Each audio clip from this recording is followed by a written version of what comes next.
내 안에 있는 의사들이 지금 숨을 못 쉬고 지식하고 있기 때문이에요. 내 안의 의사들이 지식하는 이유는 크게 세 가지입니다.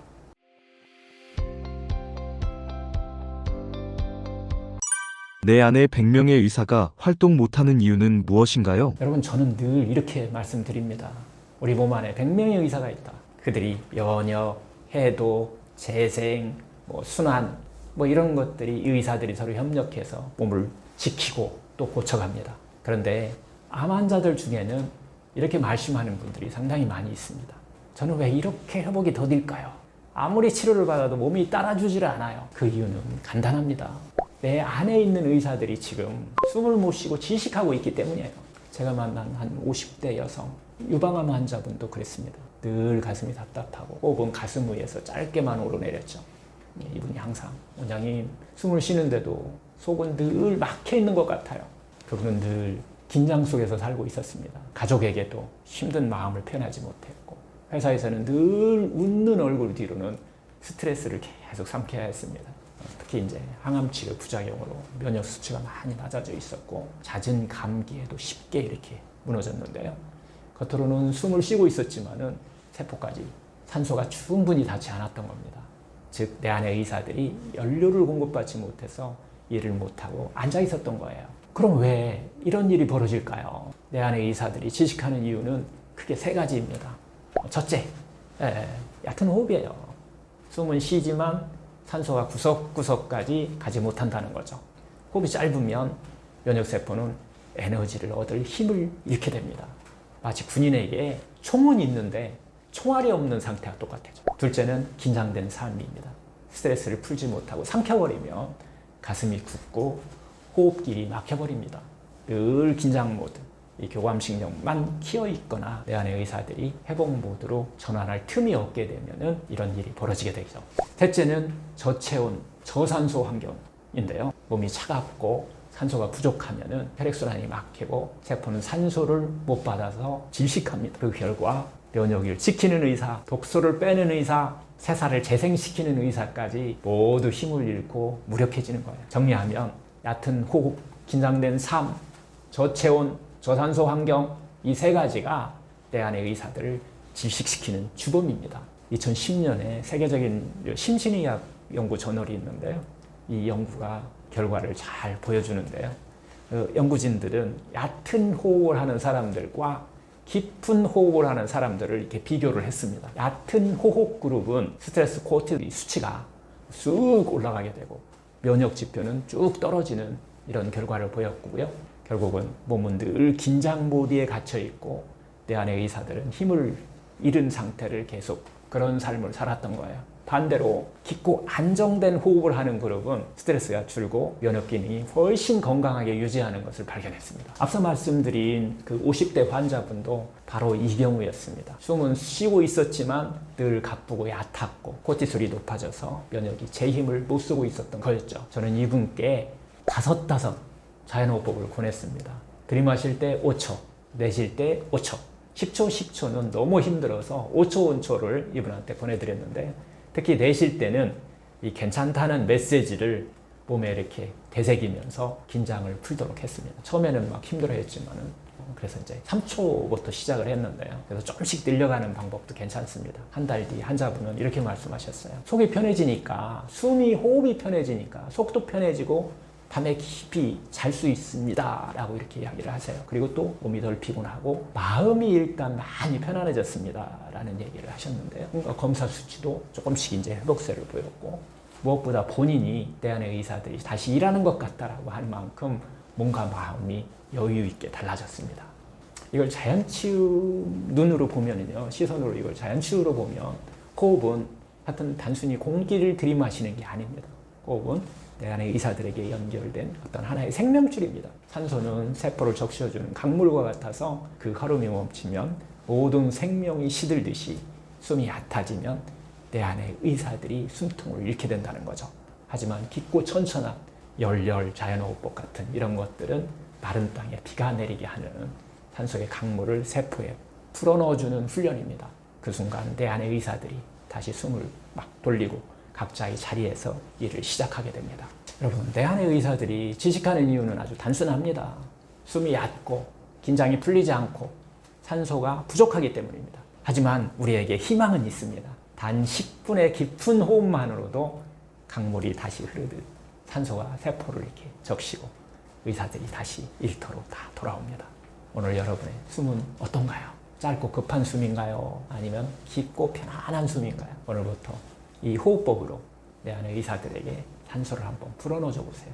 그 순간부터 치유의 길은 이미 시작됩니다. 저는 오늘도 여러분 안에 의사들이 다시 숨을 돌리고 깨어나기를 진심으로 응원합니다.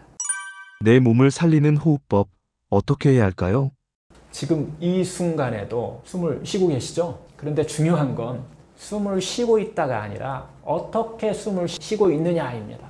얕고 짧은 호흡은 내 안의 의사들을 진식시키지만 깊고 편안한 호흡은 내 안의 의사들에게 산소와 힘을 불어넣어 줍니다. 오늘은 바로 내 몸을 살리는 호흡법에 대해서 이야기를 해보겠습니다. 50대 초반 그 유방암 진단을 받은 한 여성 환자분이 이렇게 저를 찾아오셨었는데 겉으로 보기에는 상당히 평범했어요. 하지만 늘 피곤했고 항암 치료가 시작되면서 손발이 막 차가워지고 숨은 더 얕고 짧아졌습니다. 그분은 이렇게 말씀하셨어요. 원장님, 가슴도 답답하고요. 숨을 쉬는데 늘 목에서 막히는 것 같아요. 잠도 숙면이 안 돼요. 제가 지켜보니까 그분의 호흡은 가슴 위에서만 짧고 급하게 오르내리고 있었습니다. 마치 빨대로 숨을 쉬는 것 같은 그런 상태였죠. 숨은 쉬고 있지만 세포 깊숙이 산소가 닿지 않으니까 몸은 늘 지치고 마음도 무너져 있었던 것입니다. 제가 그분께 이렇게 말씀드렸습니다. 호흡은 원래는 배우는 것은 아닙니다. 갓 태어난 아기들을 한번 보세요. 누구한테 배운 적도 없는데 바로 깊게 호흡하지 않습니까? 들이마실 때 배가 오르고 내쉴 때 배가 내려가죠. 우리도 처음에는 그런 호흡을 했습니다. 그게 바로 내 안의 의사를 살리는 자연호흡이었던 것입니다. 그런데 왜 지금은 얕아졌을까요? 오랜 세월 정말 감정을 억누르고 긴장 속에서 살아왔기 때문이죠. 그렇게 가슴은 굳어지고 숨길은 막히고 결국 내 안의 의사들이 산소를 받지 못해서 질식 상태에 있었던 겁니다. 저는 환자분께 아주 단순한 훈련을 제안했습니다.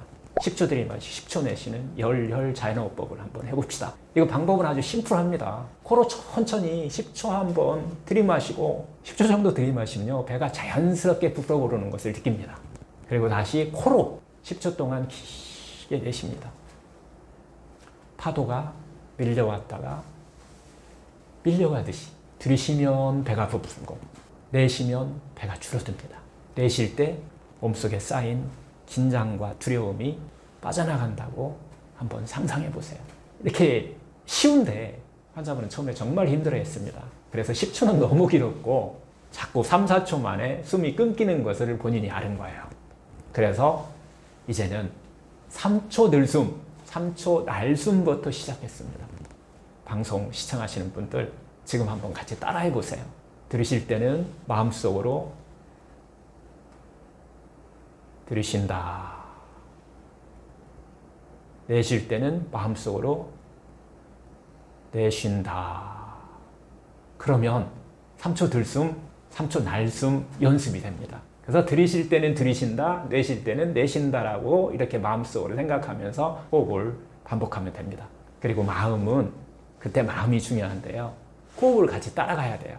호흡이 어디까지 들어갔다 나가는지를 한번 느껴보는 겁니다. 이 몇 주가 지나자 환자분이 이렇게 말씀하셨습니다. 원장님 정말 신기해요. 숨이 편해지니까 잠이 일단 깊이 와요. 아침에 눈이 아주 잘 떠지고 예전처럼 피곤하지 않다는 거예요. 검사 수치도 조금씩 안정되기 시작한다고 합니다. 무엇보다 표정이 달라졌습니다. 숨이 편안해지니까 마음도 함께 이게 편안해진 거예요. 호흡이 바뀌자 뭔가 마음이 동시에 달라졌던 겁니다.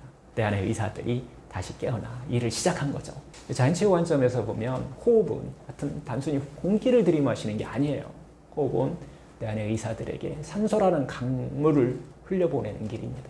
강물이 흘러야 논밭이 살아나듯이 산소가 세포 구석구석까지 흘러야 세포가 숨을 쉽니다. 물이 마르면 풀듯이 들고 나무도 죽듯 산소가 닿지 않으면 세포는 버티지 못합니다. 얕은 호흡은 강물이 마른 땅과 같고 깊은 호흡은 마른 땅에 단비가 내리는 것과 같습니다. 이 열혈 자연호흡법은 바로 그 단비입니다. 세포에 산소의 강물을 적셔주어서 내 안에 100명의 의사가 다시 힘을 얻고 일을 시작하게 만듭니다. 여러분, 숨은 단순한 어떤 본능적인 행위가 아닙니다. 숨은 내 몸을 살리는 치유의 도구입니다. 짧고 얕은 숨은 내 안의 의사를 질식시키지만 깊고 천천한 호흡은 그 의사들에게 산소와 힘을 불어넣어 줍니다. 오늘 단 10분이라도 10 열혈 호흡법으로 숨을 들이마시고 길게 한번 내쉬어보세요. 그 순간부터 산소의 강물이 세포를 적시고 내 안의 의사들이 깨어나서 치유의 길이 열립니다. 저는 오늘도 여러분의 숨결 속에서 치유의 강물이 흘러가기를 진심으로 응원합니다. 구독자분들께 해주고 싶은 말씀이 있으신가요? 여러분, 오늘도 이렇게 함께 해주셔서 감사합니다. 우리가 나눈 이 이야기는 어떻게 보면 거창한 것이 아닙니다. 숨 하나, 밥 한 끼, 마음을 내려놓는 작은 순간이 내 안에 100명의 의사들을 깨우는 열쇠가 됩니다. 병이 내 삶을 흔들고 어떤 두려움이 찾아와도 그 순간에도 내 몸은 여전히 회복하려고 막 애쓰고 있습니다. 그러니까 꼭 잊지 마세요. 우리 내 안에는 이미 100명의 의사가 있다라고 하는 사실을요. 그 의사가 일할 수 있도록 오늘 한 번만 깊게 한번 숨 쉬어보세요. 병은 없는 세상을 만드는 저는 여러분과 함께 그 길을 끝까지 걸어가겠습니다.